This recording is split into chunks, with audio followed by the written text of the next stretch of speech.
Welcome back, everybody, to another episode of Hometown Heroes Podcast.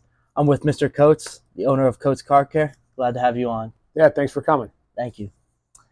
So I'm going to start off. For those that don't know, I wanted to highlight some of the charitable sides that Coates Car Care does.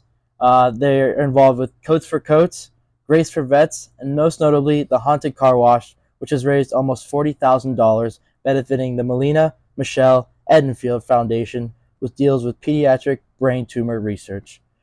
So how important is it to you for being an owner of a local business to give back to the community?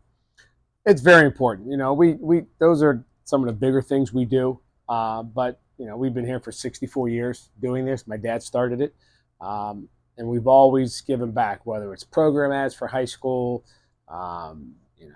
youth league sponsorships, and so just recently when my kids got involved, they said they kind of wanted to pick up the sponsorship and do a little bit more. So we service the valley, the areas that we're in, and if it wasn't for the people patronizing our business, then obviously we would not be functioning. Yeah. So we always like to give back whatever we can, within reason, just to show our support and show our thanks for the areas that we do business in. Right.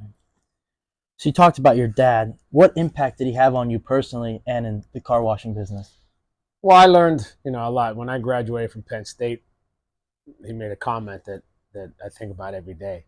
He said, well, you graduated, you got your degree. He said, now you're going to come with me and get your master's. And it's just experience. I mean, in the experience that he has had throughout the years doing this, right? You're doing it every day. And I see, with my two boys working with me now, there's some of the things they'll ask me or some of the things that they see maybe that I'll do or see or hear, because not that I'm smarter than anybody else, but it's just experience. We do this every day. We're at our locations every day of our life. So we just know what we're doing. My dad taught me work ethic. He was a 7-day-a-week guy. I'm not saying that I wanted to be a 7-day-a-week guy, but you're born and bred in it, and you think, okay, you get in that mode that you got to be there every day. But again, since Jake and James has come on, that's lightened it up a little bit for me. We've hired some managers. We trust our people a little bit more, and they were able to teach me to let it go a little bit. Right. They'll be okay. So that's some of the things that he taught me that I'm trying to get through. So I always do some research on my guests, and I found this that your dad said. He said, everything to him is a challenge. He loves challenges. Everything he's done in life, including football and track, has been a challenge, and he's always ended up on top. I think if you're challenged and you work hard and you end up on top, it's bound to make you confident. What life lessons did being a walk-on, you mentioned going to Penn State, and looking at it, it said you were a little bit undersized. What life lessons did you learn from that experience? Well, I think every day I take into our workforce and to start my day knowing that, one, we have to compete every day. No matter what you do in life, you have to compete. There's always someone out there either trying to take your position, trying to take your customers. So we compete, and we wanted to be the best we can every day. And I think I learned that at Penn State. I walked on as a freshman. I was fortunate to, maybe 3/4 through the season, I earned a starting role, return punt and kickoffs. And you get through the year, and okay, you're looking forward to next year.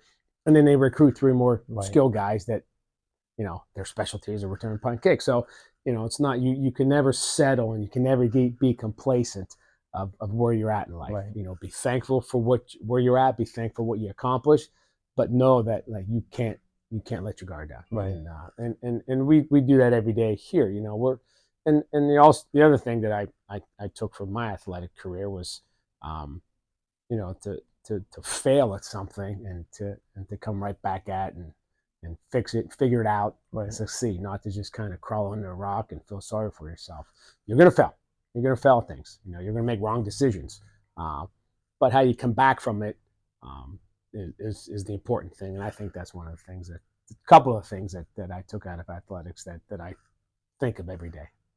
What role did Coach Paterno have in your life and the success you have had now? He was instrumental. I mean, he was, he was kind of like my dad. He was a no nonsense type guy. Wasn't a real rah guy. He wasn't, sit there and give you motivational speeches before every game. There was a couple that he did, but he was, he wanted you to be on time. If the meeting was at 9 a.m., you better be there by 8:50. Like 9 a.m., you were late. He went crazy if he saw one of us inside of a building with a hat on. Or if he saw one of us cutting across the lawn, walking to class, like he said, that's what sidewalks are for. So those little things that he instilled in his athletes, I think, is why he had so much success. Like all those, and you could ask any player that played for him, and they'll probably say the same thing. Right. It was always those little things, like, and he saw you do something that you knew he didn't like, you were going to hear it. So just do the right things, do the little things in life, and the big things will take care of themselves. So that's kind of the biggest thing I took from Coach Paterno, and he was good to me. Again, he gave me a chance. Obviously my dad fell in love with him when we went and visited there, and I just knew I would get a fair shot at playing there, and I think and that's what happened. So he didn't look at me didn't look at any walk-ons differently. Like we all got our share of trying, to get up there, and when we had our turn, make the best of it. Right. And that's kind of what happened. Good. So you mentioned a little bit, but what has it meant to now have your sons work with you just as you worked with your father?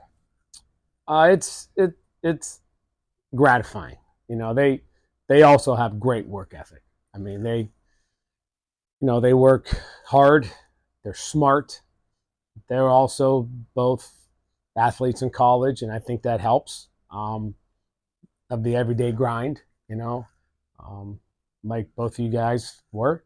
Knowing you're going to get up, you're going to get pounded today, and you got to get up tomorrow 7 o'clock and go right back at it. So, and growing up, like you would, even not even so much growing up, but in college, these firms were kind of known for hiring athletes, and you kind of sit and figure out, like, why, what's the big deal? But as you go through it and you graduate and you're starting to hire people, like, you understand that athletes at any level, they're organized.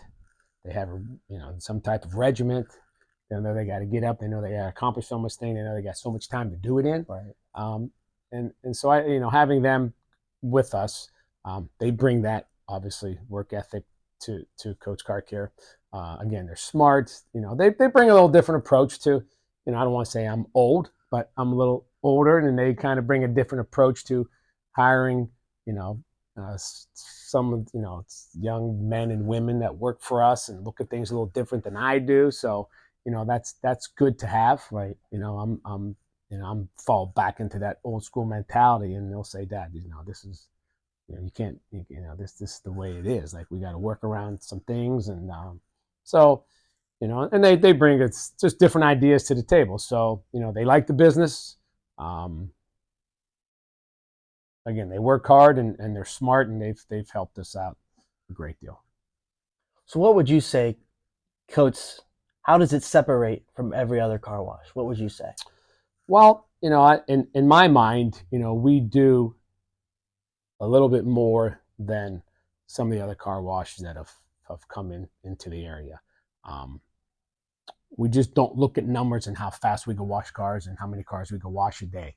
We obviously do want to wash volume, but we also want quality. So, our guys, we do prep. We spray fender wells, we brush front and back end. So we do a few more things than other companies are willing to do, because at the end of the day, it will count for maybe a fewer, less car count on a busy day. But I'd rather have that than have a car go through and it be dirty, right, and then them not come back. So that's something that that's my dad's really paid attention to the smaller details, and that's just our philosophy. We're here every day. The owners one of us are in our buildings every day.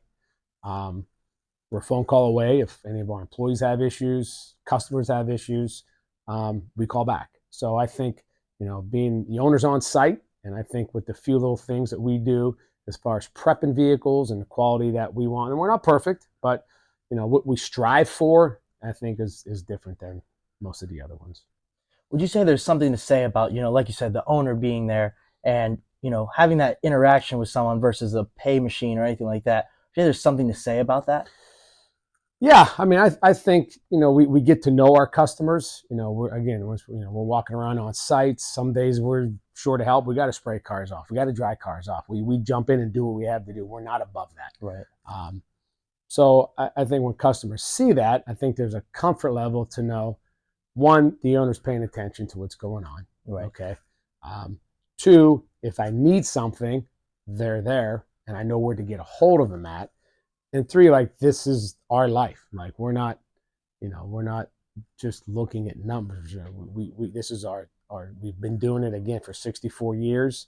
We care about our customers, and we care how our vehicles come out. Right.